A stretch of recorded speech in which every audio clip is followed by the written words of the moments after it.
بسم الله الرحمن الرحيم. الحمد لله رب العالمين، وبه نستعين،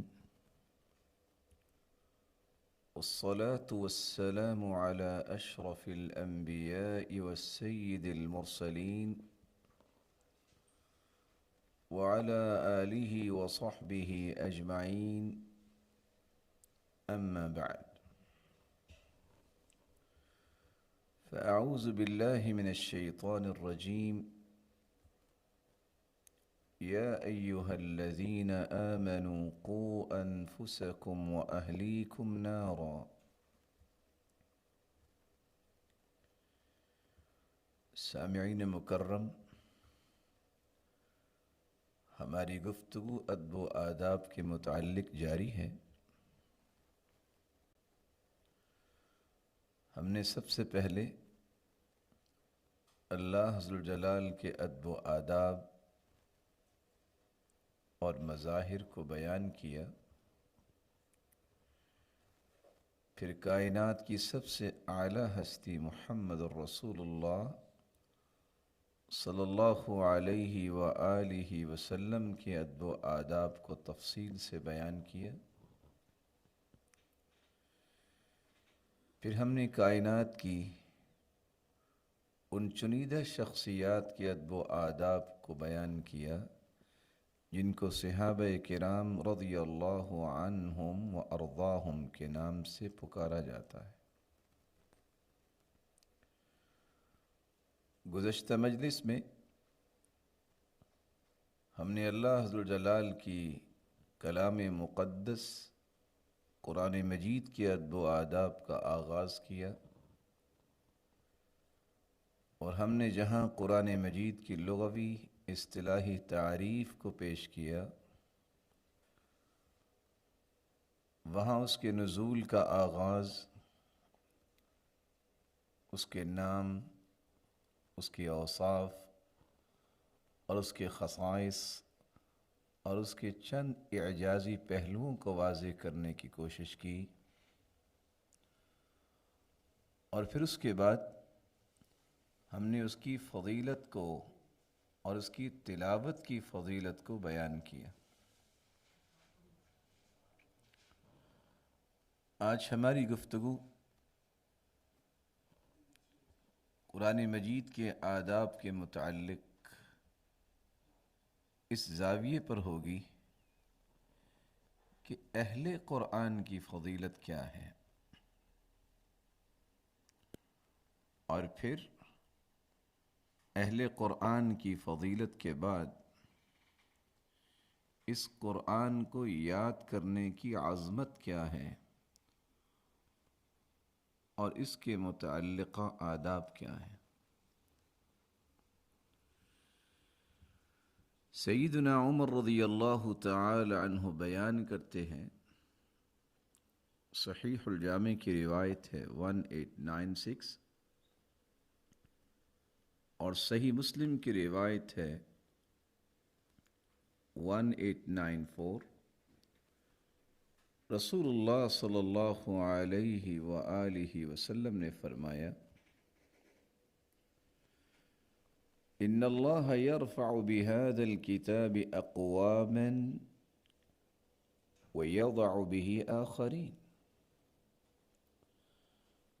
بلا شبہ اللہ ذوالجلال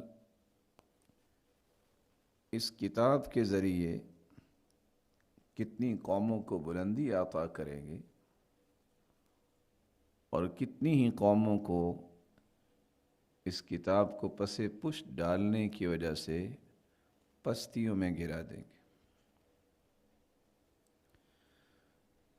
جب تلک امت اس کلام مقدس کے ساتھ جڑی رہی، رب تعالیٰ نے اس کی شان و شوکت، اس کے رعب و دبدبہ اور اس کی عزت میں کوئی فرق نہیں آنے دیا۔ جو ہی اس کلام مقدس سے وابستگی کا پہلو کمزور ہونے لگا، اس وقت سے امت اسلامیہ پستیوں کی طرف جاتی ہوئی نظر آئی۔ سیدنا عامر بن واصلہ رضی اللہ تعالی عنہ ارضاہ بیان کرتے ہیں، سنن ابن ماجہ کی روایت ہے 218، ان نافع بن عبد الحارث لقي عمر بن الخطاب بعسفان۔ نافع بن عبد الحارث سیدنا عمر بن خطاب رضی اللہ تعالی عنہ سے عسفان جگہ پہ ملے۔ وكان عمر استعمله على مکہ، سیدنا عمر رضی اللہ تعالی عنہ نے انہیں مکہ کا گورنر بنایا تھا۔ فقال عمر من استخلفت على اہل الوادی، آپ یہاں تشریف فرما ہیں تو یہ بتائیے مکہ کا گورنر اپنے بعد اپنا نائب کس کو بنا کے آیا؟ قال استخلفت علیہم ابن ابزہ، میں نے ابن ابزہ کو اپنا نائب بنایا ہے، وہ یہ ذمہ داری سنبھالیں گے۔ قال ومن ابن ابزہ، یہ ابن ابزہ کون ہے؟ قال رجل من موالینا، یہ ہمارے موالی میں سے ہے۔ قال عمر، تو سیدنا عمر رضی اللہ تعالی عنہ فرمانے لگے فاستخلفت علیہم مولا، آپ نے موالی میں سے، غلاموں میں سے ایک ذمہ دار بنا دیا۔ قال انہ قارئ لکتاب اللہ تعالی عالم بالفرائض قاض، یہ اللہ عز و جلال کی کتاب کا قاری بھی ہے اور فرائض کے متعلق، وراثت کے متعلق مہارت رکھنے والا ہے اور فیصلے کرنے کی صلاحیت بھی رکھتا ہے، قاضی بھی ہے۔ قال عمر، تو سیدنا عمر رضی اللہ تعالی عنہ فرمانے لگے اما ان نبیکم قد قال، تمہارے پیغمبر نے یہی فرمایا تھا، ان اللہ یرفع بہذا الکتاب اقواما ویضع به آخرین، اللہ عز و جلال اس کتاب کے ذریعے قوموں کو بلند فرمائیں گے اور اس کتاب سے روگردانی کرنے کی وجہ سے کتنی ہی قومیں ذلت و پستی کا شکار ہو جائیں گے۔ تو قرآن مجید کے ساتھ جس کی وابستگی مضبوط ہو جائے، وہ غلام ہی کیوں نہ ہو، اسے امامت کے لائق بھی سمجھا جاتا ہے اور اسے سیادت اور قیادت کے لائق بھی سمجھا جاتا ہے۔ اور اس کی وجہ یہ ہے، سیدنا علی رضی اللہ تعالی عنہ اور سیدنا عثمان رضی اللہ تعالی عنہ بیان کرتے ہیں، صحیح بخاری کی روایت ہے 5027 اور صحیح الجامع کی روایت ہے 3319، رسول اللہ صلی اللہ علیہ وآلہ وسلم نے فرمایا تھا، خیرکم من تعلم القرآن وعلمہ، روئے زمین میں تم میں سے سب سے بہترین شخص وہ ہے جو قرآن کو سیکھتا اور سکھاتا ہے، قرآن کی تعلیم دیتا ہے اور قرآن کی تعلیم حاصل کرتا ہے۔ جامع ترمذی کی روایت ہے 2907، سیدنا ابو عبد الرحمن السلمی 38 سال تک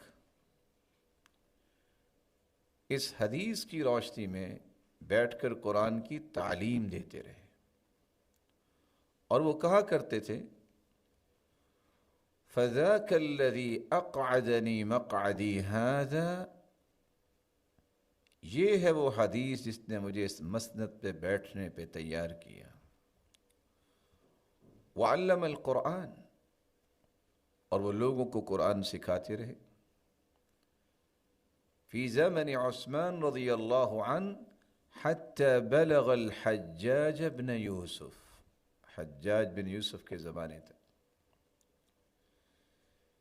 زندگی کا اتنا بڑا وقت قرآن مجید کی تعلیم کے لیے وقف کیا،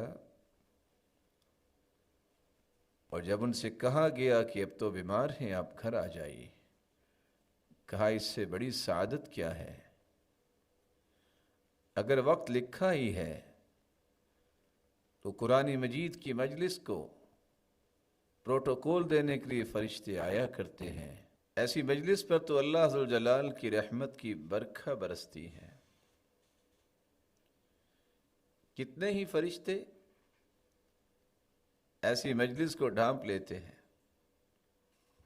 اگر اللہ ذوالجلال کے کچھ نورانی فرشتے پروٹوکول دینے کے لیے آئے ہوں اور کچھ فرشتے ملک الموت کے ساتھ آ جائیں اور روح کو اللہ ذوالجلال کی طرف لے جانے کے لیے، تو اس میں کیا مذائقہ ہے۔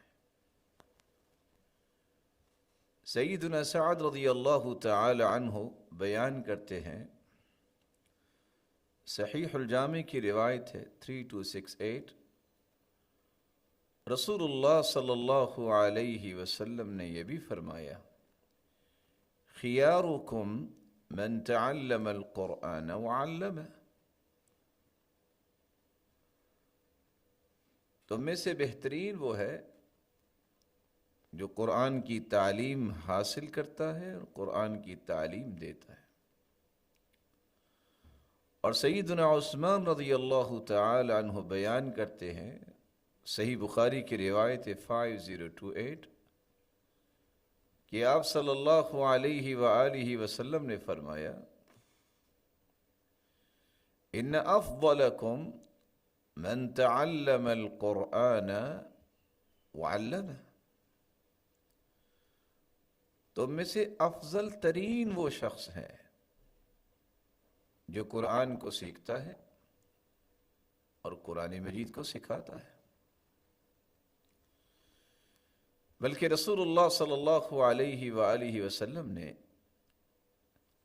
صحابہ کرام کو یہ بات سمجھائی تھی کہ روئے زمین پر اگر کوئی قابل رشک ہے تو وہ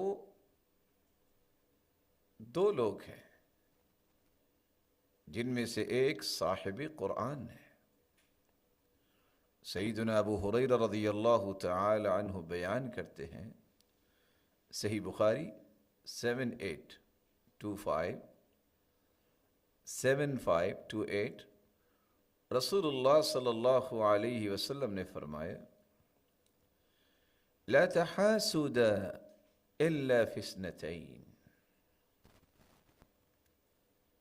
صرف دو شخصیات میں رشک ہوگا، رجل آتاہ اللہ القرآن فهو يتلوه آناء الليل وآناء النهار،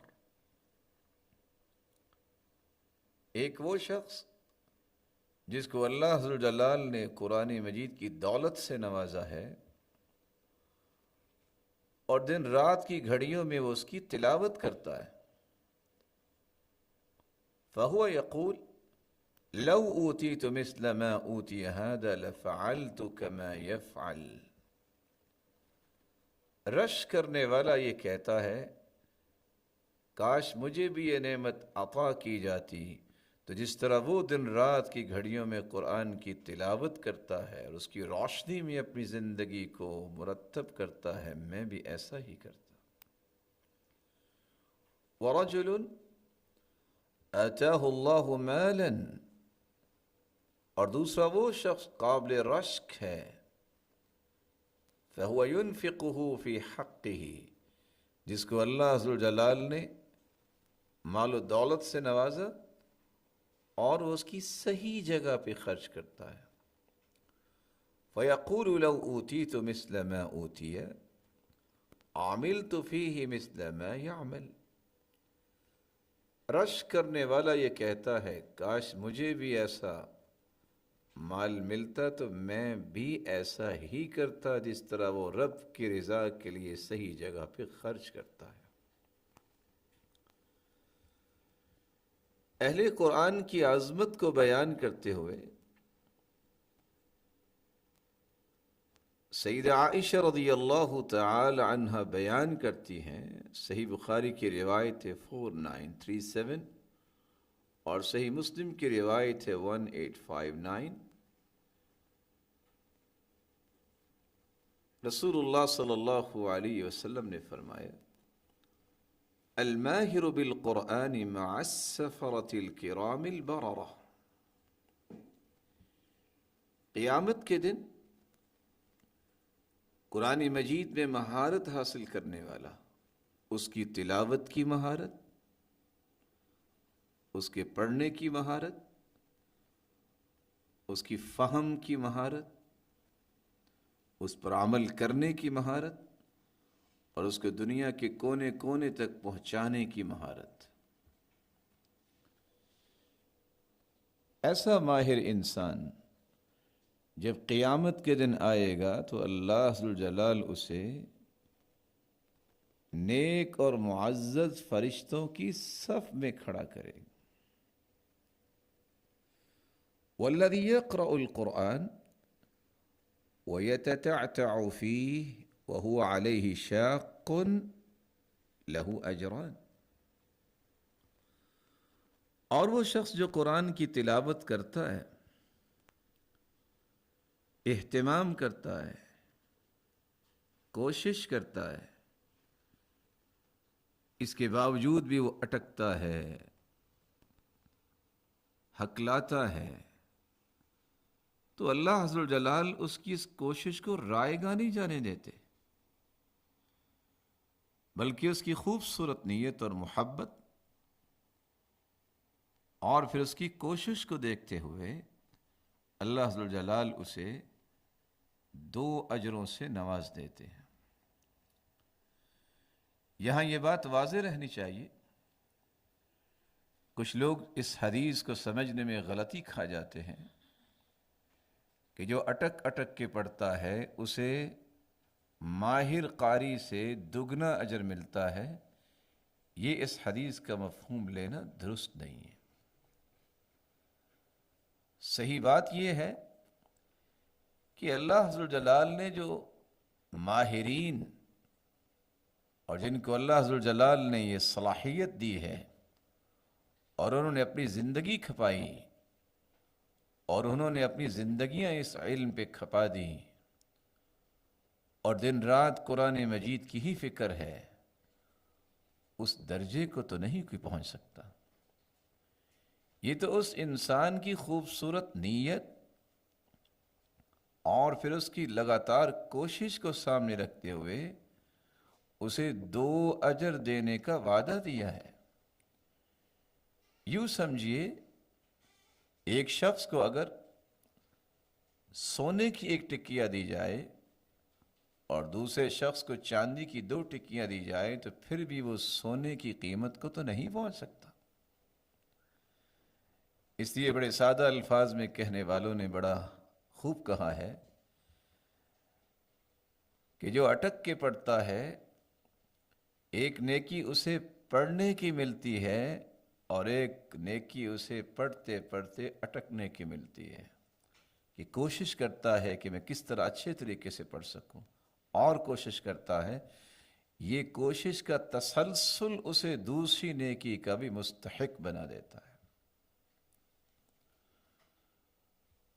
بلکہ رسول اللہ صلی اللہ علیہ وآلہ وسلم نے ایک 5ویں عظمت و فضیلت کو بھی بیان کیا ہے. سیدنا ابو ہریرہ رضی اللہ تعالی عنہ سے مروی ہے، روایت صحیح الجامع کی 8030. رسول اللہ صلی اللہ علیہ وسلم نے فرمایا یجیء القرآن یوم القیامہ فیقول یا ربی حل، قرآن مجید قیامت کے دن اللہ ذو الجلال کے سامنے پیش ہوگا اور کہے گا یا رب، اے میرے رب، اس کو انعام سے نوازیے۔ فیلبس تاج الکرامہ، تو صاحب قرآن کو عزت کا تاج پہنایا جائے گا۔ ثم یقول یا رب زدہ، قرآن پھر کہے گا اے اللہ اسے اور بھی عطا کیجیے۔ فیلبس حلۃ الکرامہ، تو صاحب قرآن کو عزت کا لباس پہنایا جائے گا۔ ثم یقول یا رب ارض عنہ، قرآن پھر تیسری سفارش کرے گا کہ اللہ اس سے راضی ہو جائیے۔ فیرضى عنہ، تو اللہ عز الجلال اس سے راضی ہو جائیں گے۔ فیقول اقرأ وارقى ویزاد بکل آیۃ حسنہ، اور جب اللہ عز الجلال کی رضامندی حاصل ہو جائے گی تو اللہ عز الجلال پھر حکم کیا دیں گے؟ اے قاری قرآن، قرآن کی تلاوت کرتے جاؤ اور جنت کی سیڑھیاں چڑھتے جاؤ۔ وَيُزَادُ بِكُلِّ آیَةٍ حَسَنَةٍ، اور ہر آیت پہ تمہاری نیکیوں میں آج بھی اضافہ کیا جائے گا۔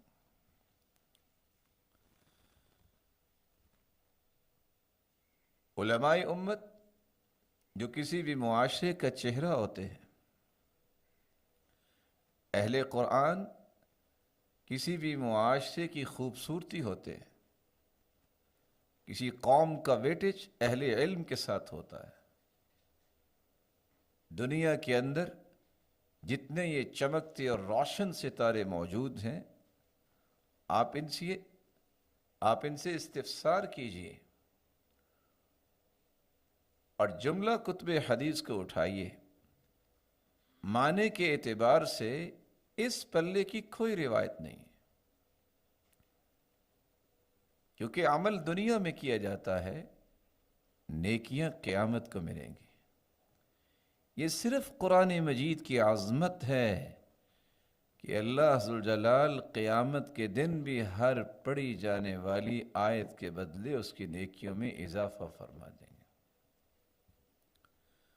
اور کیوں نہ ایسا انعام ملے، کیونکہ رسول اللہ صلی اللہ علیہ وسلم نے فرمایا ہے، سیدنا انس رضی اللہ تعالی عنہ بیان کرتے ہیں، صحیح الجامع کی روایت ہے 2165، ان للہ اہلین، اللہ تعالیٰ کے کچھ خاص بندے ہیں، اللہ تعالیٰ کی مخلوق میں سے کچھ اللہ والے ہیں۔ ان للہ اہلین من الناس، قالوا یا رسول اللہ صلی اللہ علیہ وسلم من ہم، صحابہ کرام نے استفسار کیا کہ اللہ کے رسول صلی اللہ علیہ وسلم، لوگوں میں سے اللہ والے کون ہیں؟ قال ہم اہل القرآن اہل اللہ وخاصتہ، اہل قرآن اللہ والے بھی ہیں اور اللہ کے خاص بندے ہیں۔ اور علی رضی اللہ تعالی عنہ بیان کرتے ہیں، ہم اہل القرآن اہل اللہ وخاصتہ، صحیح الجامع کی روایت ہے 2528، اہل قرآن ہی تو اللہ والے ہیں اور وہی تو اللہ کے خاص بندے ہیں۔ اور یہی بات امام شافعی رحمۃ اللہ علیہ فرمایا کرتے تھے۔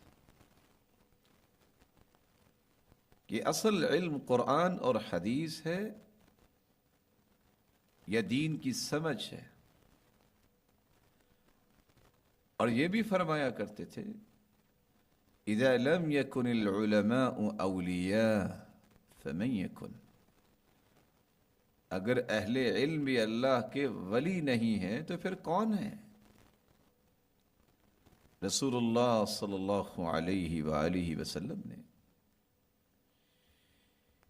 اسی لیے اہل قرآن کا احترام کرنے کا جہاں حکم دیا، وہاں اسے خالق کائنات کی تعظیم کی علامت بیان کیا. صحیح الجامع کی روایت ہے 2199. سیدنا ابو موسیٰ اشعری رضی اللہ تعالی عنہ بیان کرتے ہیں رسول اللہ صلی اللہ علیہ وسلم نے فرمایا ان من اجلال اللہ، اللہ تعالیٰ کی تعظیم کی ایک نشانی یہ ہے اکرام ذی الشیبۃ المسلم، ایسا مسلمان جو بوڑھا ہو جائے، جس کے بال سفید ہو جائیں، اس کی عزت کرنا خالق کائنات کی تعظیم کی ایک نشانی ہے. وحامل القرآن غیر الغالی فیہ والجافی عنہ، اسی طرح اس صاحب قرآن کی عزت و تکریم اور تبجیل بجا لانا جو غلو نہیں کرتا اور جفا بھی نہیں کرتا. غلو یہ ہے کہ قرآن مجید میں اس قدر تکلفات میں چلا جائے، تنطع میں چلا جائے اور اس قدر زیادتی کرنے لگ جائے کہ جس کو شریعت نے جائز قرار نہیں دیا. غلو سے بچنے کا ایک ہی طریقہ ہے، اس کے ایمان کی گتھیاں سلجھاتے وقت صحابہ کرام کو سامنے رکھے، اس کی تلاوت کو دل کی اتھا گہرائیوں سے محبت کے ساتھ، انتہائی لطافت کے ساتھ، بغیر کسی تکلف اور تصنع کے اس کی تلاوت کرے، معانی پہ غور کرتے ہوئے، یہ سمجھتے ہوئے کہ میں اپنے رب تعالیٰ سے مناجات کا آغاز کرنے لگا ہوں. دنیاوی کسی بادشاہ سے بات کرتے وقت تو انسان جملہ ادب و آداب کا خیال کرتا ہے، تو بادشاہوں کے بادشاہ کی کلام کو پڑھتے وقت، بادشاہوں کے بادشاہ سے ہم کلام ہوتے وقت جملہ آداب کا خیال رکھیں. غیر الغالی، غلوب کرنے والا نہ ہو. یہ غلوب ہے کہ اس کی زندگی قرآن مجید کے ایک ایک حرف کی چھانٹ پہ تو لگ جائے لیکن وہ نماز نہ پڑھے، وہ قرآن مجید کے احکامات کے مطابق زندگی نہ گزارے. جیسے کہ مالک ابن دینار رحمۃ اللہ علیہ فرمایا کرتے تھے رأیت رجلا لا يلحن حرفا وعمله كله لحن، آپ ایسے لوگوں کو بھی دیکھیں گے جو کسی ایک حرف میں غلطی نہیں کریں گے لیکن ان کی پوری کی پوری زندگی غلط ہوگی. غلوب جائز نہیں.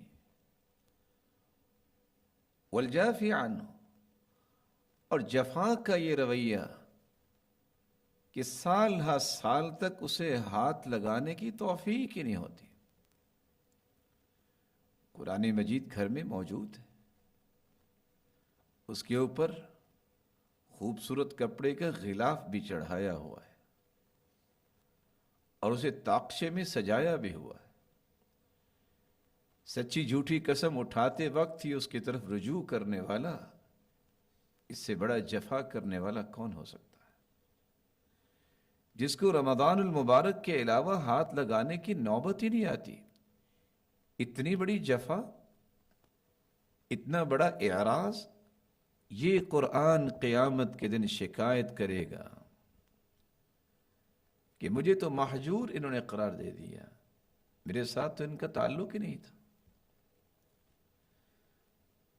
ایسی کیفیت کے ساتھ زندگی گزارنے والا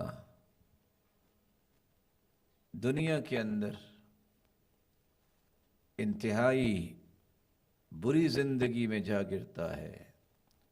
قرآن مجید میں اللہ ذوالجلال نے اس لیے فرمایا وَمَنْ أَعْرَضَ عَنْ ذِكْرِي فَإِنَّ لَهُ مَعِيشَةً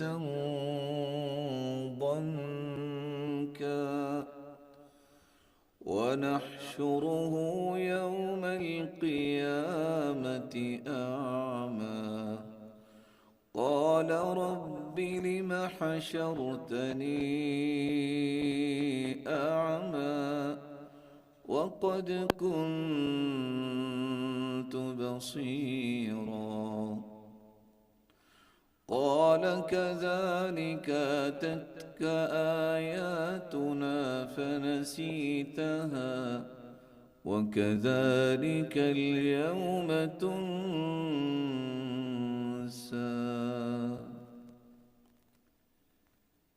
قرآن مجید کے ساتھ جفا کرنے والے کی زندگی تنگ کر دی جاتی ہے، خوشیاں اس کے گھر سے روانہ ہو جاتی ہیں، وہ بیسیوں اللے تللے کرنے کے باوجود بھی روتا نظر آتا ہے، رونقیں وہاں سے رخصت ہو جاتی ہیں، صرف شکوہ شکایت اور رونا دھونا اس کی قسمت بن جاتی ہے۔ اور قیامت کے دن آئے گا تو خوبصورت آنکھوں کے باوجود اسے قیامت کے دن اندھا کر دیا جائے اور وہ سوال کرے گا اے اللہ میری آنکھیں تو بہت خوبصورت تھیں، اور ہو سکتا ہے کہ کسی کی آنکھوں کی تعریف کرتے کرتے لوگ تھکتے نہ ہوں، اگر اس نے قرآن سے جفا کی، اعراض برتا تو اسے اندھا کر دیا جائے گا، اور پوچھے گا پھر پوچھنے والا کہ مجھے اندھا کیوں کیا گیا؟ تو اللہ ذوالجلال قرآن مجید میں فرماتے ہیں کہ تجھے اندھا کرنے کا یہ عمل اس لیے پیش کیا گیا ہے، تیرے پاس بھی اس قرآن کی صورت میں ہماری آیتیں اور نشانیاں آئی تھیں، جس طرح تو نے انہیں بھلا دیا آج تمہیں بھلا دیا گیا۔ اور اس سے بڑی بدقسمتی یہ ہوگی کہ جس طرح قرآن پڑھنے والے، عمل کرنے والے، سمجھنے والے اور اس پیغام کو پوری دنیا تک پہنچانے والوں کے لیے قرآن سفارشی بنے گا، اور قرآن مجید کی سفارش سے وہ جنت کی وادیوں میں چلے جائیں گے، وہاں اس سے اعراض کرنے والے کے بارے میں قرآن ان کے خلاف گواہ بنے گا، جس کے نتیجے میں یہ جہنم کی طرف روانہ ہوں گے۔ رسول اللہ صلی اللہ علیہ وآلہ وسلم نے اس حدیث کے آخر میں فرمایا وَإِكْرَامُ ذِي السُّلْطَانِ الْمُقْسِطِ، خالق کائنات کی تکریم کی ایک نشانی یہ بھی ہے کہ وہ بادشاہ جو عادل ہو، عدل و انصاف کرنے والا ہو، اس کی عزت کرنا بھی خالق کائنات کی تکریم کی ایک نشانی ہے، وہ بھی اس قابل ہے کہ اس کو عزت دی جائے، کیونکہ رسول اللہ صلی اللہ علیہ وسلم نے فرمایا ہے جس دن کوئی سایہ نہیں ہوگا، اللہ ذوالجلال جن خوش نصیبوں کو اپنے عرش کا سایہ نصیب فرمائیں گے ان میں سے ایک عادل بادشاہ بھی ہوگا۔ رسول اللہ صلی اللہ علیہ وآلہ وسلم نے جہاں اہل قرآن کی عظمت کو اور فضیلت کو بیان کیا ہے، وہاں حفاظ کرام کی فضیلت کو بھی آشکارا کیا ہے۔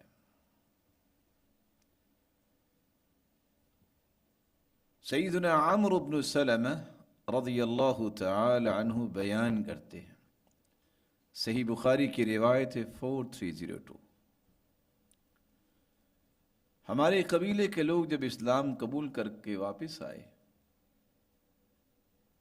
تو انہوں نے یہ پیغام سنایا، فَإِذَا حَضَرَتِ الصَّلَاةُ، جب نماز کا وقت آ جائے، فَلْيُؤَذِّنْ أَحَدُكُمْ وَلْيَؤُمَّكُمْ أَكْثَرُكُمْ قُرْآنًا، نماز کا وقت ہو تو تم میں سے کسی ایک کو آذان کہنی ہے، اور پھر نماز وہ پڑھائے جس کو تم میں سے سب سے زیادہ قرآن یاد ہے۔ فَنَظَرُوا، انہوں نے غور کیا کہ کون ہے جس کو قرآن زیادہ یاد ہے۔ فَلَمْ يَكُنْ أَحَدٌ أَكْثَرَ قُرْآنًا مِنِّي لِمَا كُنْتُ أَتَلَقَّى مِنَ الرُّكْبَانِ، تو پتہ یہ چلا کہ مجھ سے زیادہ کسی کو بھی قرآن کا حصہ یاد نہیں ہے۔ میرے پاس سے قافلے جب گزرتے تو وہ قرآن مجید کی تلاوت کرتے تو میں ان سے سیکھ لیا کرتا تھا۔ فَقَدَّمُونِي بَيْنَ أَيْدِيهِمْ، تو انہوں نے مجھے مقدم کیا کہ آپ امامت کروائیں۔ وَأَنَا ابْنُ 6 أو 7 سنین، میری عمر 6 سال یا 7 سال تھی۔ وَكَانَتْ عَلَيَّ بُرْدَةٌ كُنْتُ إِذَا سَجَدْتُ تَقَلَّصَتْ عَنِّي، میرے پاس ایک ہی چادر تھی جو میں نے اوڑھی ہوئی تھی، اور جب میں سجدے میں چلا جاتا تو پہنی ہوئی چادر وہ کھسک کے اوپر آ جاتی۔ فقالت امرأة من الحي الا تغطوا عنا استقارئكم، اس بستی کی ایک عورت نے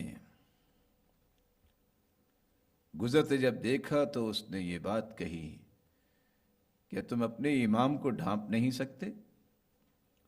فاشتروا فقطعوا لي قميصا، تو صحابہ کرام نے میرے لیے ایک قمیص خریدی۔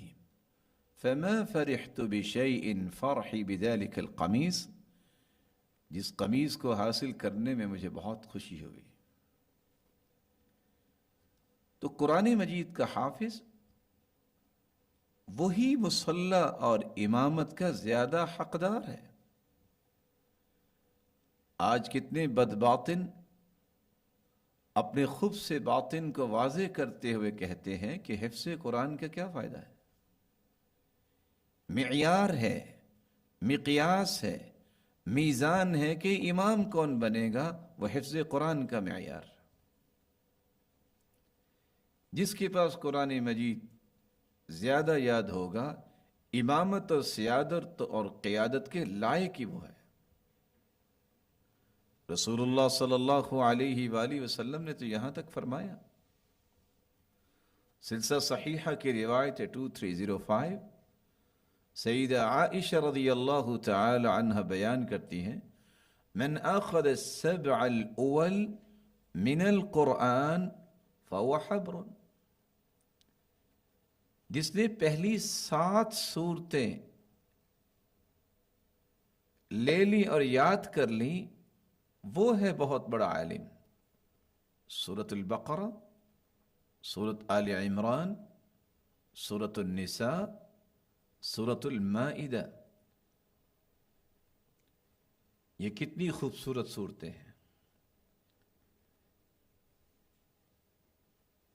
اللہ کے رسول صلی اللہ علیہ وآلہ وسلم نے فرمایا کہ یہ جو 7 صورتیں ہیں، سورۃ البقرہ، سورۃ آل عمران، سورۃ النساء، سورۃ المائدہ اور سورۃ الانعام اور سورۃ الاعراف اور سورۃ الانفال، جس کو یہ یاد ہوگی وہی اس قابل ہے کہ اسے عالم بڑا مانا جائے۔ دشمن اسلام جب ساری جہاد سے ناکام ہو گئے کہ قرآن کو نعوذ باللہ جھوٹا ثابت کرنے میں ناکام ہو گئے، قرآن مجید کی عظمت کو ٹھکرانے میں ناکام ہو گئے، اور طرح طرح کے طریقے اختیار کرنے کے باوجود انہیں منہ کی کھانی پڑی، اب اس دشمن نے کبھی کسی کی زبان پہ کبھی کسی کی زبان پہ جملہ بول دیا کہ اچھا حفظ القرآن کا کیا فائدہ ہے. اورنٹیلزم، استشراق جو ہے، استشراق جو اسلام دشمن لوگ ہیں ان کے تو مقاصد ہیں کہ کسی طریقے سے قرآن سے امت کو دور کیا جائے. کافر تو کافر، یہ کافر کے جو لاڈلے اور بچیلے جو ہیں وہ تو ہمیشہ ان کے ساتھ ہی کھڑے ہوں گے. رسول اکرم صلی اللہ علیہ وسلم نے ایکسپرٹ کے بارے میں یہ حدیث پیش کر دی ہے کہ جس کو آپ کہیں گے کہ یہ ہے ایکسپرٹ دینی طور پہ، وہ ہوگا جس کو پہلی 7 صورتیں یاد ہوں گی اور اس 7 صورتوں کو سمجھنے والا ہو. 7 صورتیں تو 7 صورتیں عظمت رکھتی ہی رکھتی ہیں. حفظ القرآن کا کیا فائدہ ہے؟ رسول اللہ صلی اللہ علیہ وسلم نے فرمایا، سیدنا ابو الدرداء رضی اللہ تعالی عنہ بیان کرتے ہیں اور یہ صحیح مسلم کی روایت ہے، 1919، من حفظ 10 آیات من اول سورة الكهف عصم من الدجال. جو شخص سورۃ الکہف کی بنیادی 10 آیتیں ہی یاد کر لیتا ہے، اللہ تعالیٰ اسے دجال کے فتنے سے بچا لیں گے. جس قرآن کی 10 آیتیں یاد کرنے سے دجال سے بچا جا سکتا ہے، تو یہ جو دنیا کے کونے کونے میں دجالیاں پھیلی ہوئی ہیں، قرآن یاد کرنے سے ان سے محفوظ ہوا جا سکتا ہے. رسول اللہ صلی اللہ علیہ وآلہ وسلم نے تو یہاں تک فرمایا، جابر بن عبداللہ رضی اللہ تعالی عنہ بیان کرتے ہیں، سنن ابی داود کی روایت ہے 3138، ان رسول اللہ صلی اللہ علیہ وآلہ وسلم کان یجمع بین الرجلین من قتل احد. جب احد میں صحابہ کرام شہید ہوئے، ان 70 شہیدوں کو جب دفنانے کا وقت آیا تو 2 صحابہ کو ایک ایک قبر میں دفنایا گیا. اور آپ نے وہاں کیا کہا؟ ایہما اکثر اخذا للقرآن، ان دونوں میں سے قرآن کس کو زیادہ آتا تھا؟ فَإِذَا أُشِيرَ لَهُ إِلَىٰ أَحَدِهِمَا قَدَّمَهُ فِي اللَّحْدِ. جب اشارہ کیا جاتا کہ ان دونوں میں سے اس کو زیادہ قرآن یاد تھا، یہ قرآن کے بارے میں زیادہ علم رکھتا تھا، فرماتے اسے لحد میں پہلے اتارا جائے. وقال انا شہید علی هؤلاء یوم القیامہ وامر بدفنهم بدمائهم ولم یغسلوا. کہا میں ان پہ گواہ ہوں گا قیامت کے دن کہ انہوں نے قرآن مجید کے ساتھ وفا بھی کی، اور قرآن مجید کی وفا میں ہی اسے آج شہید کیا گیا، اور انہیں ان کے لباس میں ہی دفنایا گیا اور انہیں غسل نہیں دیا گیا. کیونکہ شہید فی المعرکہ، جو میدان کارزار میں شہید ہوتا ہے، اسے غسل نہیں دیا جاتا. قیامت کو اٹھے گے، لونہ لون دم وریحہ ریح مسک، اسی طرح خون نکلتا نظر آئے گا، لیکن اس کی خوشبو کستوری جیسی ہوگی. اللہ عز و جلال ان ہستیوں کے ساتھ قیامت کے دن ہمیں بھی جمع فرمائے. تو یہ قرآن مجید کا حفظ ہی ہے، یہ قرآن مجید کی تعلیم ہی ہے جو انسان کو دنیا میں بھی عزت سے نوازتی ہے، قبر اور حشر میں بھی عزت سے نوازے گی. خود رسول اللہ صلی اللہ علیہ وآلہ وسلم نے جو الفاظ استعمال کیے ہیں صحیح بخاری کے، جو الفاظ استعمال کیے ہیں جس کو صحیح بخاری نے محفوظ کیا ہے، 4653، سیدہ عائشہ رضی اللہ تعالی عنہ بیان کرتی ہیں، مثل الذی یقرأ القرآن وهو حافظ له مع السفرة الكرام البررة. مثال اس شخص کی جو قرآن کو پڑھتا ہے صرف پڑھتا نہیں، حفظ کرتا ہے۔ قیامت کا دن ہوگا، اللہ ذوالجلال قرآن مجید میں فرماتے ہیں وَعُرِضُوا عَلَىٰ رَبِّكَ صَفًّا، کائنات کو اللہ کے سامنے صفوں میں پیش کیا جائے گا۔ انبیاء اور رسل کی صفیں، فرشتوں کی صفیں، نیک اور صالح اتقیاء اور صلحاء کی صفیں، وہاں مجرموں کو بھی الگ کھڑا کر دیا جائے گا۔ وہاں جب فیصلہ ہونے لگے گا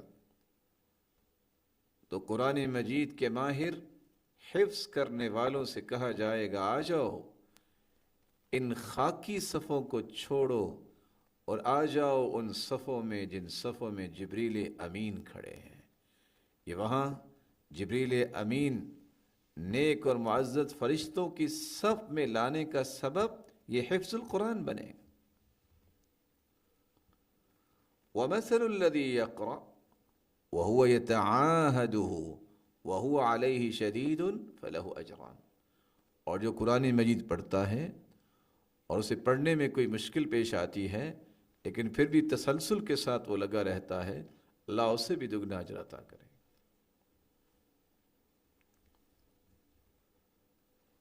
رسول اکرم صلی اللہ علیہ وآلہ وسلم نے ایک چھٹی بات بھی سمجھائی ہے۔ آج کا مسلمان یہ بات سن کے متاثر ہوتا ہے، اور کن لوگوں کی بات سن کے جن کا قرآن سے کوئی تعلق نہیں ہوتا، جن کی زندگی کا ایک ایک لمحہ بتاتا ہے کہ وہ ہمیشہ قرآن میں عیب ٹٹولنے اور اہل قرآن کے بارے میں زبان درازی کرنے میں مہارت رکھتے ہیں۔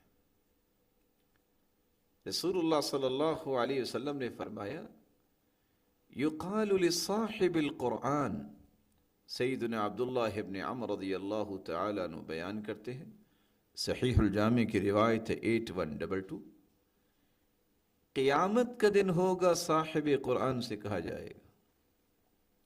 کون سا صاحب قرآن؟ وہاں تو نسخہ اس کے پاس نہیں ہوگا۔ اقرأ وارتقی ورتل كما كنت ترتل في الدنيا فإن منزلتك عند آخر آية تقرأها۔ اے حافظ قرآن، اے قاری قرآن، اے ماہر قرآن، حافظ اس لیے کہ حفظ کیا ہوگا تو تبھی پڑھتا پڑھتا یہ جائے گا، اس وقت تو کسی کے پاس نسخہ نہیں ہوگا۔ ماہر قرآن اور قاری قرآن اس لیے کہ اللہ کے رسول کا فرمان ہے تم قرآن کو پڑھو اور خوبصورت انداز سے پڑھو، ٹھہر ٹھہر کے ترتیل کے ساتھ پڑھو۔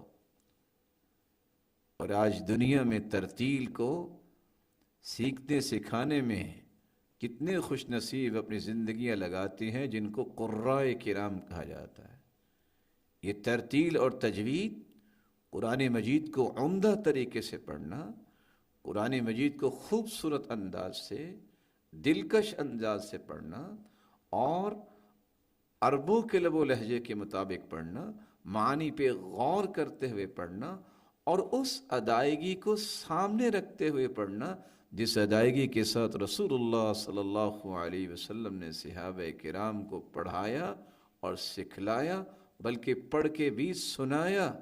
اس انداز سے پڑھنے والے کو قاری بھی کہتے ہیں، ماہر بھی کہتے ہیں، اور وہ حافظ قرآن قیامت کے دن یہ انعام پائے گا۔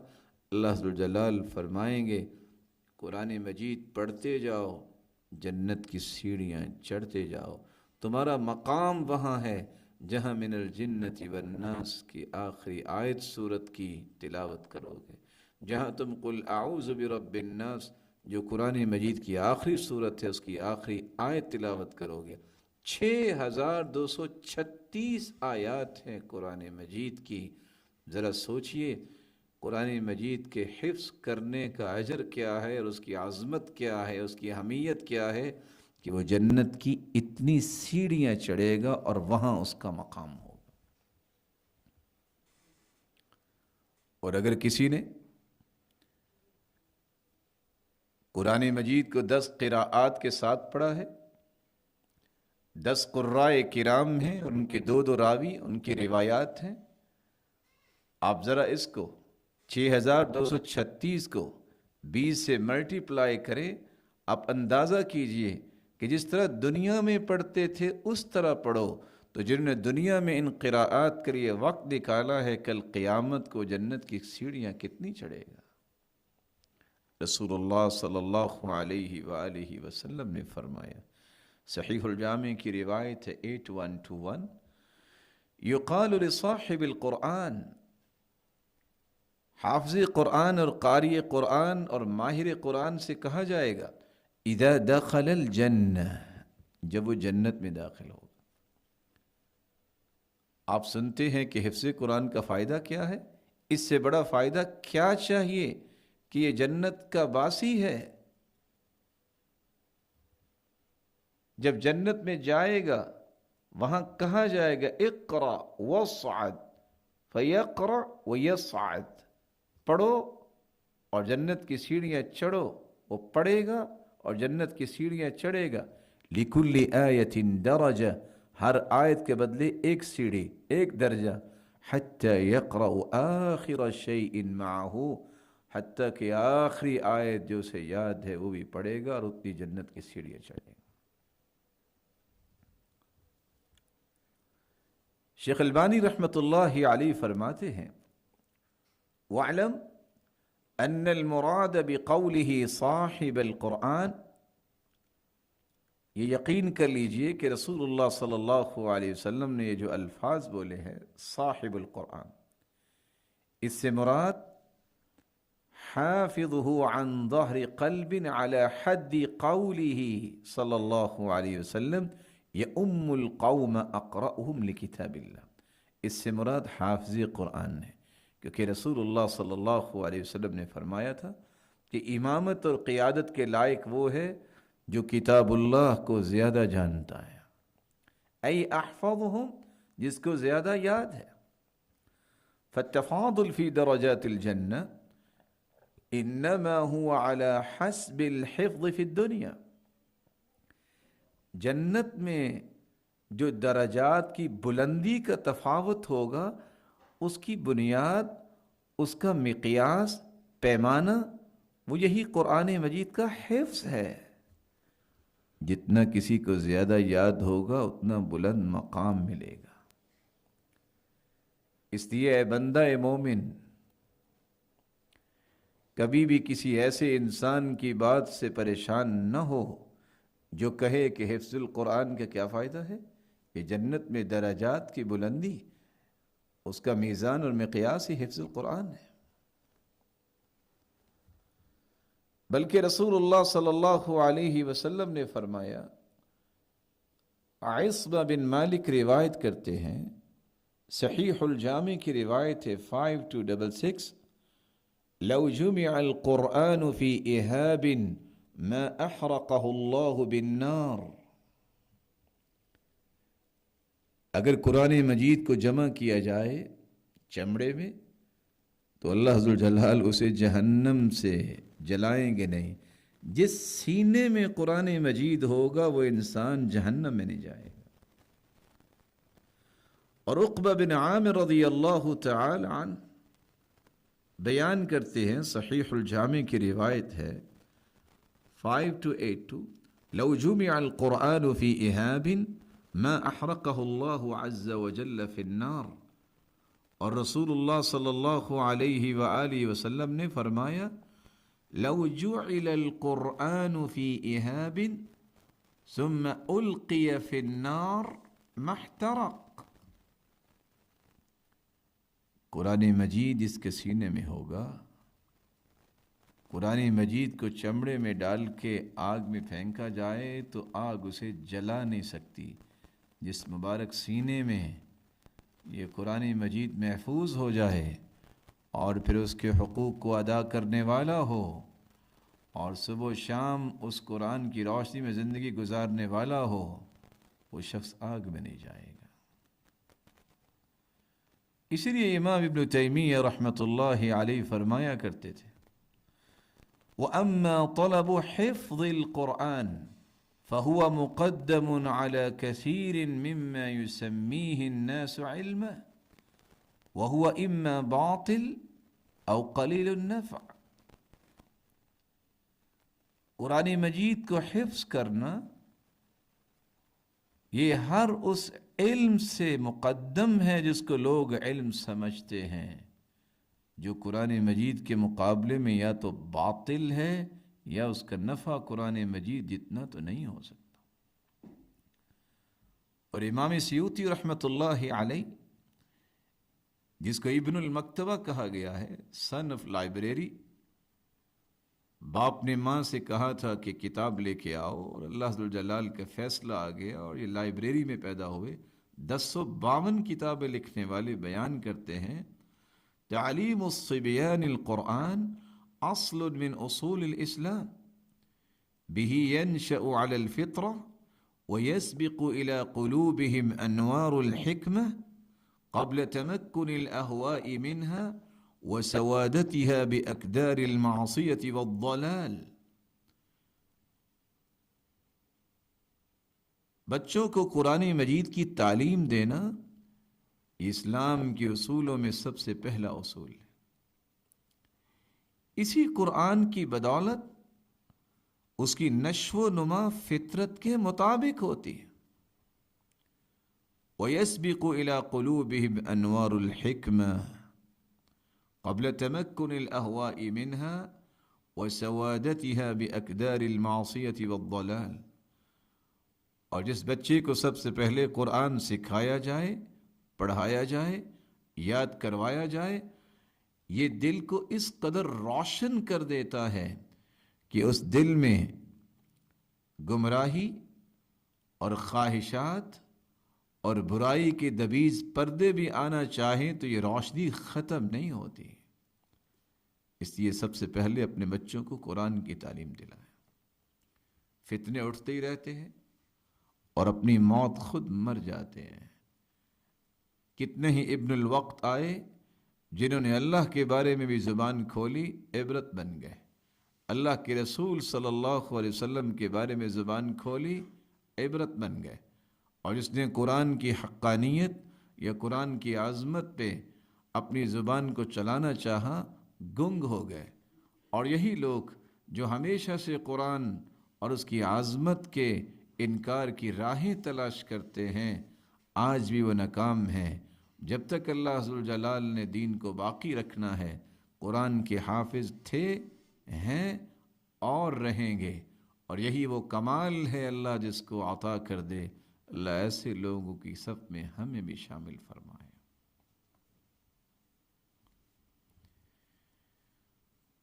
قرآن مجید کو یاد کرنے کی جس طرح آپ نے یہ چند فضیلتیں سنی، یہ یاد رہنا چاہیے کہ قرآن مجید کے کچھ عمومی آداب بھی ہیں جن کا خیال کرنا ہر مسلمان کی ذمہ داری ہے. سب سے پہلا ادب یہ ہے کہ قرآن مجید کی محبت، احترام، عظمت و جلالت و تقدس کا تقاضا یہ ہے کہ اس کی پرنٹنگ جب کی جائے تو بڑے واضح خط میں، اتنے بڑے سائز میں ہو کہ آسانی سے پڑھا جا سکے. کیونکہ جہاں یہ تعظیم ہے وہاں یہ بھی ہے کہ یہ کتاب کس قدر بڑی ہے اور عظیم کتاب ہے. اس قدر ہی اس کو ضائع ہونے سے بچانا چاہیے. اس کو بہت چھوٹا پرنٹ کرنا یہ جائز نہیں ہے. کچھ لوگ دنیا میں ناموری کے لیے ایسا کرتے ہیں کہ ہم نے بہت چھوٹے سائز میں قرآن مجید کو پرنٹ کیا. قاسم بن سلام بیان کرتے ہیں سیدنا علی بن ابی طالب رضی اللہ تعالی عنہ کے متعلق انه كان يكره ان يكتب القرآن في الشيء الصغير. کسی بھی چھوٹی چیز پر قرآن مجید لکھنے کو وہ ناپسند کیا کرتے تھے. اور کس لیے ناپسند کرتے تھے؟ اس کا سبب یہ ہے کہ قرآن مجید کی عظمت کا تقاضا یہ ہے کہ وہ کہیں ضائع نہ ہو جائے اور کہیں اس کی عزت میں فرق نہ آئے. جب چھوٹی سی چیز ہاتھ سے گر جائے گی اور چھوٹی سی چیز اتنی بڑی کتاب کو چھوٹی سی چیز میں لکھنے سے اس لیے انہوں نے ناپسند کیا ہے۔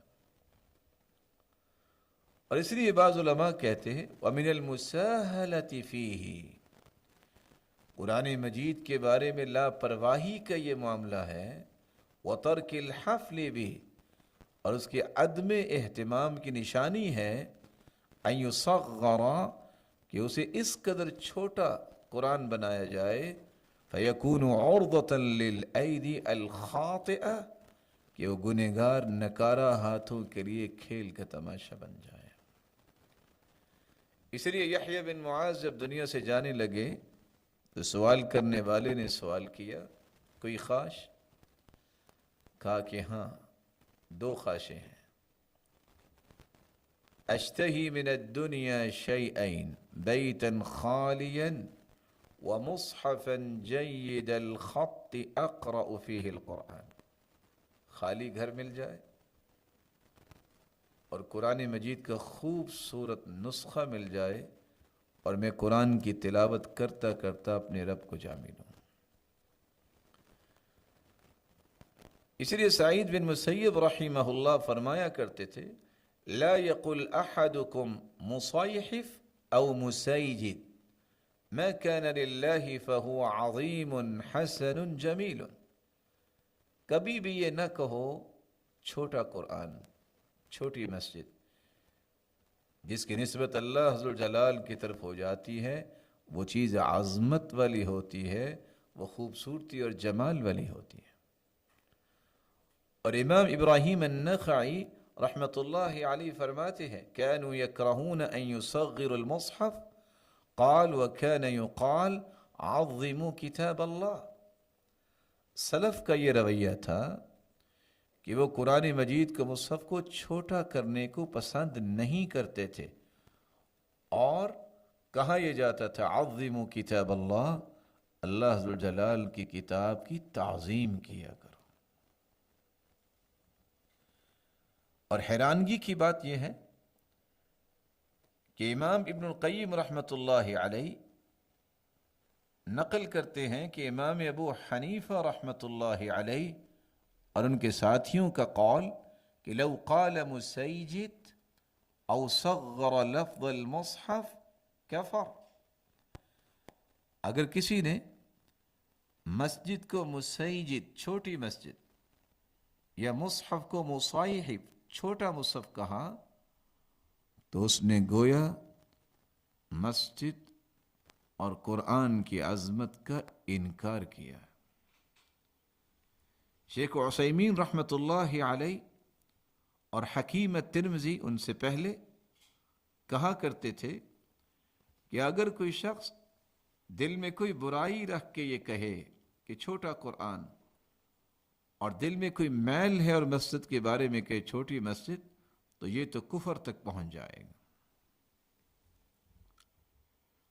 قرآن مجید کا ادب یہ ہے کہ جب اس کو لکھا جائے تو اس رسم کے مطابق لکھا جائے جس پر صحابہ کرام کا اتفاق اور اجماع تھا۔ امام مالک رحمۃ اللہ علیہ سے سوال کیا گیا، هل يكتب المصحف على ما احدثه الناس من الهجاء، کیا قرآن مجید کو اس طرح لکھا جا سکتا ہے جس طرح حروف تہجی کو لکھنے والے لکھتے ہیں؟ قال لا الا على الكتبة الاولى، اسے لکھا جائے گا تو اسی انداز سے لکھا جائے گا جس انداز سے صحابہ کرام کے زمانے میں لکھا گیا۔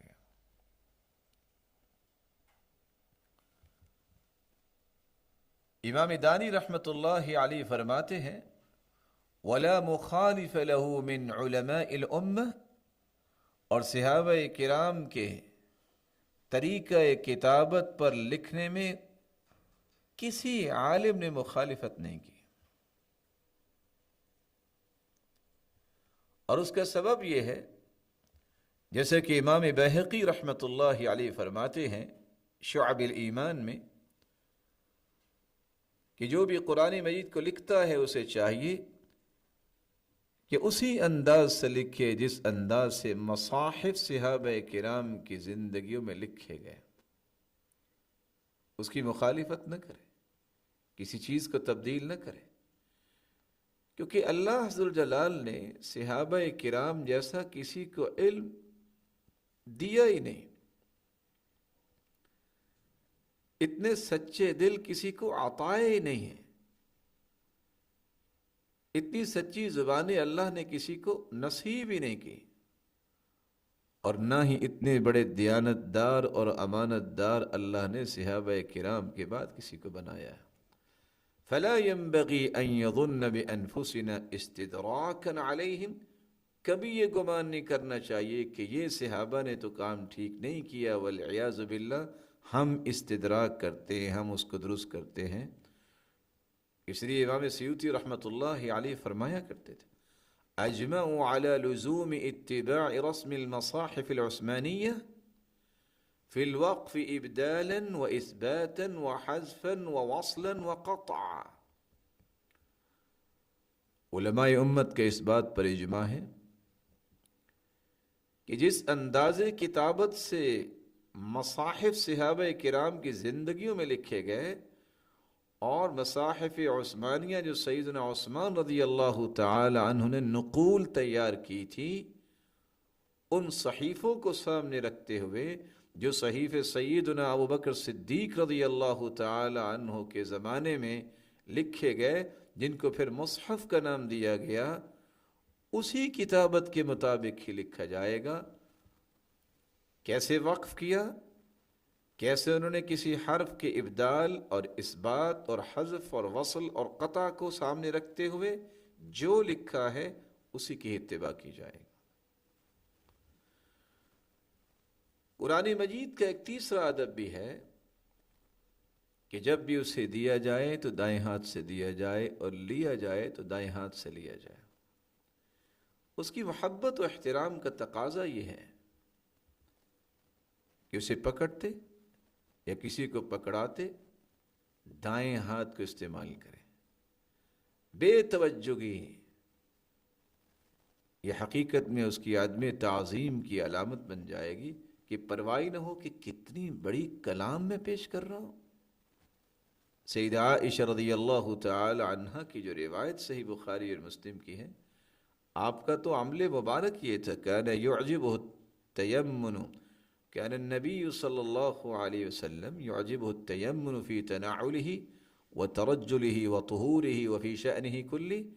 آپ صلی اللہ علیہ وسلم جوتا پہننے، کنگھی کرنے، وضو کرنے اور تمام کاموں میں دائیں جانب کو پسند کرتے تھے۔ اور امام ابن حجر اسقلانی رحمۃ اللہ علیہ فرماتے ہیں، وَهَذِهِ قَاعِدَةٌ مُسْتَمِرَّةٌ فِي الشَّرْعِ أَنَّ مَنْ كَانَ مِنْ بَابِ التَّكْرِيمِ وَالتَّشْرِيفِ كَلُبْسِ الثَّوْبِ وَالسَّرَاوِيلِ وَالْخُفِّ وَدُخُولِ الْمَسْجِدِ وَالسِّوَاكِ وَالِاكْتِحَالِ وتقليم الأظفار وقص الشارب وترجيل الشعر وهو تسريحه ونتف الإبط وحلق الرأس والسلام من الصلاة وغسل أعضاء الطهارة والخروج من الخلاء والأكل والشرب والمصافحة واستلام الحجر الأسود وغير ذلك مما هو في معناه يستحب التيامن فيه۔ قاعدہ یہ ہے کہ من باب التکریم والتشریف، جب بھی لباس پہنا جائے، جب بھی انسان مسجد میں آئے، مسواک کرے، سرما لگائے، ناخن کاٹے، بالوں کو کاٹے یا کنگھی کرے، یا یہ ہے کہ اپنے سر کے بال مونڈے، یا یہ ہے کہ نماز سے سلام پھیرے، یا وضو کرتے وقت اعضائے وضو کو دھوئے، یا کھائے اور پیے، مصافحہ کرے، حجر اسود کو بوسہ دے، ان سارے پہلوؤں میں دائیں جانب کو استعمال کرنا چاہیے۔ رسول اللہ صلی اللہ علیہ وآلہ وسلم ہمیشہ دائیں جانب کو پسند فرماتے تھے۔ ہاں جو اس کے علاوہ ہے، جو عزت و تکریم کی چیزیں نہیں ہیں، جیسے آپ صلی اللہ علیہ وآلہ وسلم نے حکم دیا کہ اگر آپ نے وضو کرنا ہے تو آپ صلی اللہ علیہ وآلہ وسلم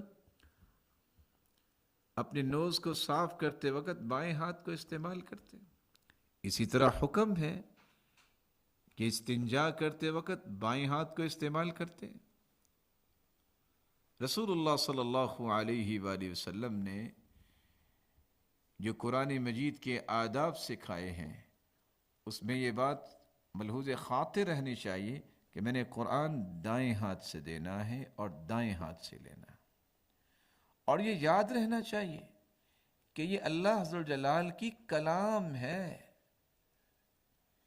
اس لیے کبھی بھی زندگی میں یہ جرت کرنا تو بڑی بات، سوچیے گے بنا کبھی بھی زندگی میں جرت کرنا تو دور کی بات ہے، سوچیے گا بھی نہیں کہ میں کسی کی طرف قرآن کو پھینک دوں. اللہ کی کلام کی عظمت، اس کی قدسیت اس بات کا تقاضا کرتی ہے، اس کی جلالت اس بات کا تقاضا کرتی ہے کہ اس کا احترام کیا جائے. رسول اللہ صلی اللہ علیہ وآلہ وسلم نے تو یہاں تک فرمایا اکرم الخبز، صحیح الجامع کی روایت 1219، روٹی کو بھی عزت دو. ایک الگ بات ہے کہ آج نئی دانش سیکھنے والوں کو یہ بھی پتہ نہیں ہوتا کہ کسی بھی گیدرنگ اور خوشی کے موقع پہ وہ روٹی کو بھی پھینکتے نظر آتے ہیں. رزق کو اس طرح نہیں پھینکا کرتے. اگر رزق کو پھینکنا جائز نہیں تو اس مقدس کلام کو پھینکنا کیسے جائز ہوگا؟ رسول اللہ صلی اللہ علیہ وآلہ وسلم کے اس فرمان پہ ذرا غور کیجیے. امام قرطبی فرماتے ہیں من حرمته لا يرمی به الى صاحبه اذا اراد ان يناوله، کہ اس کی بھی حرمت ہے. قرآن مجید کی حرمت اور تقدس و جلالت کا تقاضا یہ ہے کہ کبھی قرآن مجید کو جس کو آپ دینا چاہتے ہیں اس کی طرف پھینکیے نہیں. بلکہ امام نووی رحمۃ اللہ علیہ فرماتے ہیں اجمع المسلمون على وجوب تعظیم القرآن العزیز على الاطلاق وتنزیہہ وصیانتہ. امت کا اس بات پر اجماع ہے کہ قرآن مجید کی عظمت اور اس کی تنزیہ اور اس کی حفاظت کرنا یہ ضروری ہے.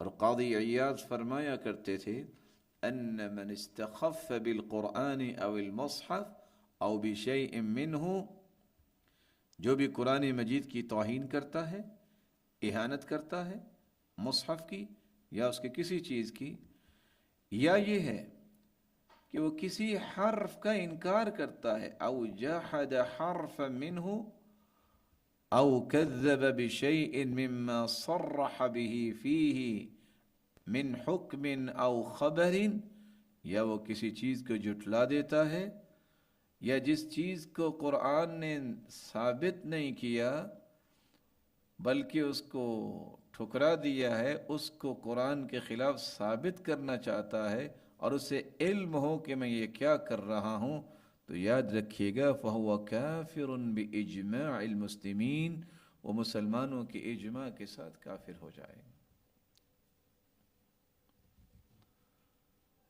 اور علماء کے اس بات پر بھی اتفاق ہے. امام ابن تیمیہ رحمۃ اللہ علیہ فرماتے ہیں ان من استخف بالمصحف، جو قرآن کی اہانت کرتا ہے، مثل ان یلقیہ فی الحش او یرقضہ برجلہ اہانۃ اللہ، جو اپنے پاؤں سے ٹھوکر مارتا ہے والعیاذ باللہ، انہ کافر مباح الدم، یہ کافر ہو جائے گا اور اس کا خون کوئی قیمت نہیں رکھے. قرآن مجید کا ایک چوتھا ادب یہ ہے کہ جہاں بھی اس کو رکھا جائے بلند جگہ پہ رکھا جائے، اس کے اوپر کوئی چیز نہ رکھی جائے، نہ کتاب، نہ کوئی کپڑا، نہ کوئی اور چیز.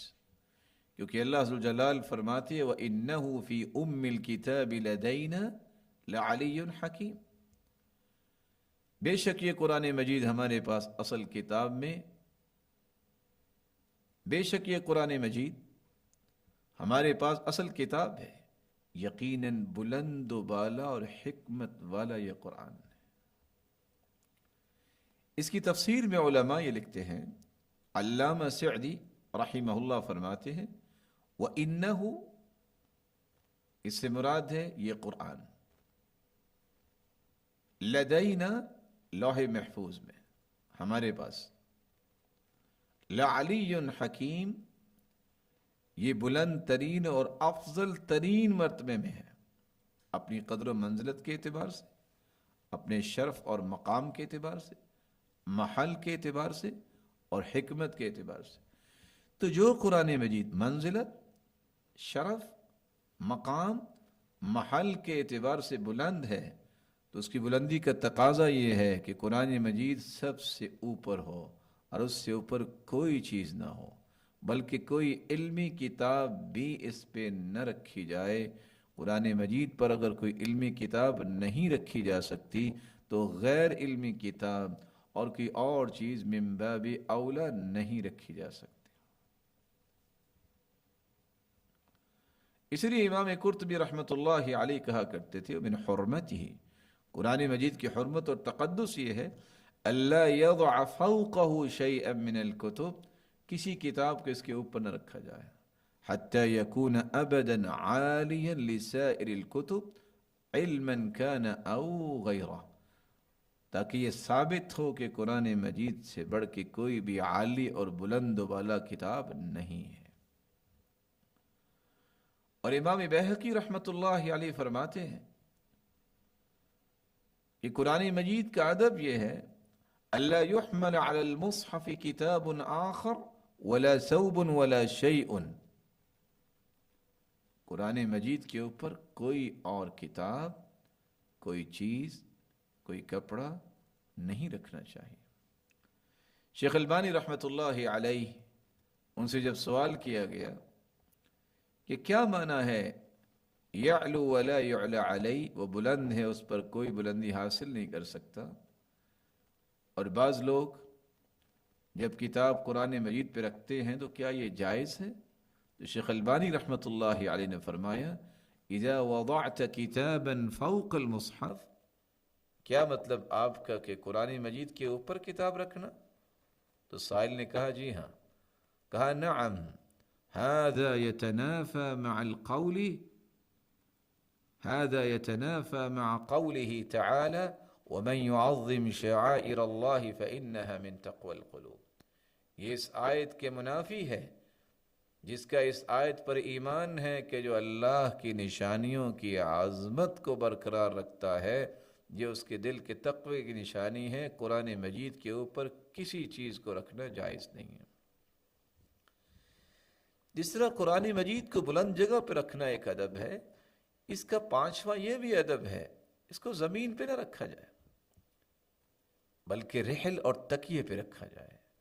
اس کی محبت کا تقاضا یہ ہے یہ بلند و بالا اور عظمت والی کتاب اس کے احترام میں کمی نہ آئے۔ حیرانگی کی بات یہ ہے کہ سنن ابی داود کی روایت ہے 4449 اللہ کے رسول صلی اللہ علیہ وسلم کے پاس تھو جب یہودی آئے ہیں، اور جب انہیں کہا گیا کہ تورات لے کے آؤ اور وہ تورات لے کے آئے، تو آپ صلی اللہ علیہ وسلم نے تکیہ نکالا اور تکیے پہ اس تورات کو رکھوایا، حالانکہ اس تورات کے اندر اور انجیل جو قرآن مجید سے پہلے یہ عظیم کتابیں جو نازل ہوئی ہیں اس وقت ان کا حکم ختم ہو چکا تھا، منسوخ ہو چکی تھی، لیکن چونکہ آسمانی کتاب تھی اگرچہ اس میں بہت ساری تبدیلیاں ہو چکی تھی لیکن پھر بھی آپ نے احترام میں کمی نہیں آنے دی۔ تو قرآن مجید جو تمام کتابوں سے عظیم کتاب ہے، ناسخ ہے، مہیمن ہے، اب اسی کے مطابق ہی زندگی گزاری جائے گی، دستور الہی ہے، آسمانی دستور ہے، اس کی عظمت میں کمی نہیں آنی چاہیے۔ کبھی بھی اس کو تکیے اور رحل کے بغیر اس کو زمین پہ نہ رکھا جائے۔ رسول اللہ صلی اللہ علیہ وآلہ وسلم نے جو عظمت صحابہ کو سکھائی تھی اسی کو نقل کرتے ہوئے امام قرطبی فرماتے ہیں ومن حرمته أن يضعه في حجره إذا قرأه أو على شيء بين يديه ولا يضعه بالأرض. اس کی حرمت کا تقاضا یہ ہے کہ اسے کسی چیز پہ رکھ کے اپنے سامنے رکھیے، اس کو زمین پر نہ رکھیے تاکہ اس کے تقدس میں فرق نہ آئے. قرآن مجید کا ایک ادب یہ بھی ہے، بعض دین سے نابلد کسی بھی چیز کے ساتھ ٹیک لگانا، اسے تکیہ بنانا ان کے لیے کوئی معنی نہیں رکھتا، لیکن قرآن مجید کے ساتھ کبھی ٹیک نہ لگائے، والعیاذ باللہ اسے کبھی تکیہ نہ بنائے. امام نووی رحمۃ اللہ علیہ فرماتے ہیں وَيَحْرُمُ تَوَسُّدُهُ بل توسد آحاد کتب العلم حرام. قرآن مجید کو تکیہ بنانا حرام ہے، بلکہ ہر علمی کتاب جس میں قرآن و سنت کی بات ہے اس کو تکیہ بنانا حرام ہے، تو قرآن کو تکیہ بنانا تو بلاولا حرام ہوگا. بلکہ شیخ عبداللہ بن جبرین بیان کرتے ہیں لا شک ان توسد القرآن حرام وذنب کبیر، یہ بہت بڑا گناہ ہے اور قرآن مجید کو تکیہ بنانا حرام ہے. قرآن مجید کا ادب یہ بھی ہے کہ قرآن مجید کی طرف پاؤں کا رخ نہ کیا جائے. ابن نجائم بیان کرتے ہیں یکرہ ان یمد رجلیہ فی النوم وغیرہ الی المصحف. قرآن مجید کی طرف پاؤں کرنا یہ جائز نہیں ہے. امام حجابی بیان کرتے ہیں وَيُكْرَهُ مَدُّ الرِّجْلَيْنِ إِلَى جِهَتِهِ أي الْمُصْحَفِ وَفِي مَعْنَاهُ اسْتِدْبَارُهُ وَتَخَطِّهِ. مصحف کی طرف پاؤں کرنا مکروہ ہے، اسی طرح اس کو پھلانگتے جانا، گزرنا، یہ بھی مکروہ ہے. اور امام زرکشی بیان کرتے ہیں اسی طرح اس کی طرف پشت کرنا اور اس قرآن مجید کی طرف پاؤں کرنا اور اس کی طرف پشت کرنا اور اوپر سے گزرتے ہوئے اس کو پھلانگنا یہ مکروہ ہے. اور امام زرکشی بیان کرتے ہیں وَيَحْرُمُ تَوَسُّدُ الْمُصْحَفِ وَغَيْرِهِ وَكَذَلِكَ مَدُّ الرِّجْلَيْنِ إِلَى شَيْءٍ مِّنَ الْقُرْآنِ. قرآن مجید کو تکیہ بنانا، اس کی طرف اپنے پاؤں اور اپنی ٹانگوں کو کرنا یہ جائز نہیں ہے. قرآن مجید کا ایک ادب یہ بھی ہے کہ آپ قرآن پڑھتے وقت اگر ورق چینج کرنا چاہتے ہیں تو لعاب زدہ انگلیاں استعمال نہ کریں. جیسے کہ عام دیہاتوں میں یہ عادت بنی ہوتی ہے کہ ورق چینج کرنے کے لیے اپنی انگلی کو لعاب لگاتے ہیں اور پھر چینج کرتے ہیں. بلکہ قرآن کی عظمت کا خیال کرنا چاہیے، اس کی اوراق کو پلٹتے ہوئے، تبدیل کرتے ہوئے اور اگلے صفحے تک منتقل ہوتے ہوئے کسی بھی ذی شعور اور ذی عقل کو یہ لائق نہیں ہے کہ وہ ایسا کرے. علماء نے اس کو بھی ناپسند کیا ہے. امام قرطبی نقل کرتے ہیں وَمِنْ حُرْمَتِهِ أَلَّا يَمْحُوهُ بِنَ اللَّوْحِ بِالْبُصَاقِ وَلَكِنْ يَغْسِلُهُ بِالْمَاءِ. اگر آپ نے قرآن لکھا ہے تو والعیاذ باللہ اسے پانی سے تو اچھے طریقے سے صاف کریں، اس کو اپنے لعاب سے، اپنی تھوک سے صاف نہ کریں. یہی انسان کی قرآن مجید کی عظمت سے جہالت ہے کہ اگر وہ ایسا کرتا ہے. قرآن مجید کا ایک ادب یہ بھی ہے کہ غفلت کرتے ہوئے اسے ضائع ہونے سے بچائیے، اور کسی بھی جگہ اس انداز سے کہ اس سے تبرک حاصل کیا جائے. دکانوں میں سال ہر سال لٹکایا جاتا ہے، گاڑی کے ڈیش بورڈ پہ پڑا ہوا ہے مہینوں کے مہینے، اور دھوپ کی وجہ سے اس کی جلد خراب ہو رہی ہے، اس کے اوراق جو ہیں وہ متاثر ہو رہے ہیں. یہ غفلت جائز نہیں ہے تاکہ قرآن کی عظمت میں کوئی فرق نہ آئے، اس کے تقدس میں کوئی فرق نہ آئے. قرآن مجید کا ایک ادب یہ بھی ہے کہ نیک یا بری فعل لینے کے لیے اسے استعمال نہ کیا جائے. بعض لوگوں کی عادت ہے کہ قرآن کھولیں گے، جو آیت سامنے آئے گی اس کے مطابق عمل کریں گے، کہ اچھا کوئی نام رکھنا ہے، کوئی سفر کرنا ہے، کوئی فعال لینی ہے۔ شیخ محمد بن صالح العثیمین بیان کرتے ہیں وبعض الناس قد يفتح المصحف لطلب التفاؤل، کچھ لوگ قرآن کو کھولتے ہیں تفاؤل لینے کے لیے، فعال لینے کے لیے۔ جب وہ آگ کی آیت دیکھتے ہیں تو بدشگونی لیتے ہیں۔ وَإِذَا نَظَرَ ذِكْرَ الْجَنَّةِ، جب جنت کی آیت سامنے آتی ہے تو کہتے ہیں یہ ٹھیک ہے، اور وہ اچھا شگون لیتے ہیں۔ یاد رہنا چاہیے یہ جاہلیت کے لوگوں جیسا عمل ہے، قرآن کے ساتھ اس طرح کے تجربات نہیں کرنے چاہیے۔ ولید بن یزید بن عبد الملک نے ایک دن فال لینے کے لیے قرآن کھولا تھا، اس کے سامنے قرآن مجید کی یہ آیت آئی وَاسْتَفْتَحُوا وَخَابَ كُلُّ جَبَّارٍ عَنِيدٍ، ظالمہ مشرکوں نے فیصلہ طلب کیا ہے اور تمام سر کے ضدی لوگ نامراد ہو گئے۔ تو اس نے بڑا غصہ کیا اور اس نے قرآن مجید کو پکڑا اور اس کے ورق پھاڑ دیے اور کہنے لگا أَتُوعِدُ كُلَّ جَبَّارٍ عَنِيدٍ فَهَا أَنَا ذَاكَ جَبَّارٌ عَنِيدٌ إِذَا مَا جِئْتَ رَبَّكَ يَوْمَ حَشْرٍ فَقُلْ يَا رَبِّ مَزَّقَنِ الْوَلِيدُ، کہتا ہے أَتُوعِدُ كُلَّ جَبَّارٍ عَنِيدٍ، وَالْعِيَاذُ بِاللَّهِ، اے قرآن تو جبار اور عنید کو وعید سناتا ہے؟ ہاں میں پھر جبار اور عنید ہوں، انکار کرنے والا اور جابر۔ جب قیامت کے دن تم آؤ تو رب سے کہہ دینا کہ مجھے ولید نے پھاڑ دیا تھا، نتیجتاً اسے اس قدر ذلیل کیا اللہ ذوالجلال نے، کس طرح اس کے سر کو کاٹ کے دیوار پہ رکھا گیا، لٹکایا گیا قرآن مجید کی اس بے حرمتی کی وجہ سے۔ تو کبھی اس کو بری فعل یا اچھی فعل کے لیے استعمال نہیں کرنا چاہیے۔ قرآن مجید کا ادب یہ بھی ہے کہ پڑھنے کے بعد احترام سے بند کیا جائے، کھلا نہ چھوڑا جائے، جیسے کہ امام قرطبی رحمۃ اللہ علیہ فرماتے ہیں وَمِنْ حُرْمَةِ إِذَا وَضَعَ الْمُصْحَفَ أَلَّا يَتْرُكَهُ مَنْشُورًا، قرآن آداب میں سے یہ ادب یہ ہے کہ قرآن مجید پڑھنے کے بعد اسے کھلا نہ چھوڑا جائے، احترام سے بند کیا جائے۔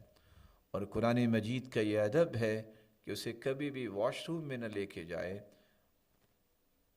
علی بن سلیمان المرداوی نقل کرتے ہیں اما دخول الخلاء بمصحف من غیر حاجہ فلا شک تحریمه قطعا ولا يتوقف في هذا عاقل، کوئی بھی عقل مند اس بات میں توقف نہیں کرتا کہ واش روم میں قرآن مجید کو لے جانا یہ حرام ہے، یہ اس کی عزت اور تقدس پہ اور اس کی عظمت پہ بہت بڑا عیب ہے، یہ اہانت شمار ہوگی، اس لیے اپنے آپ کو محفوظ رکھنا چاہیے۔ اور بعض لوگ آج کل ایک نیا کام نکال چکے ہیں، اس کے بارے میں بھی جاننا چاہیے۔ قرآن مجید کو کبرڈز کی طرح، الماری کی طرح پیسوں کو چھپانے اور حفاظت کے لیے استعمال نہیں کرنا چاہیے، جیسا کہ عبد الرحمن ابن عبداللہ السحیم جب ان سے سوال کیا گیا کہ کیا یہ جائز ہے کہ کچھ نقدی قرآن مجید میں چھپائی جائے، تو انہوں نے جواب دیا کہ جائز نہیں ہے۔ قرآن مجید کی عظمت کا تقاضا یہ ہے کہ یہ کوئی بیگ نہیں ہے کہ جس میں چیزیں چھپائی جائیں، یہ بھی قرآن مجید کی توہین تصور ہوگی۔ اللہ ذوالجلال کی کلام جو عظمت والی ہے، جو قدسیت والی ہے، جو تقدس والی ہے، جو جلالت والی ہے، اس کا احترام یوں ہے کہ اس کو پڑھا جائے، سمجھا جائے، عمل کیا جائے اور اس کو آگے پہنچایا جائے، اور ہر اس زاویے اور رویے سے بچایا جائے جس سے ادنیٰ بھی توہین اور اہانت کا خطرہ ہو۔ اللہ ذوالجلال ہمیں قرآن مجید کے ادب و آداب کو سمجھنے اور اس کے مطابق عمل کرنے کی توفیق عطا فرمائے۔ وآخر دعوانا ان الحمد للہ رب العالمین۔ سبحان ربك رب العزة عما يصفون وسلام على المرسلين والحمد لله رب العالمين۔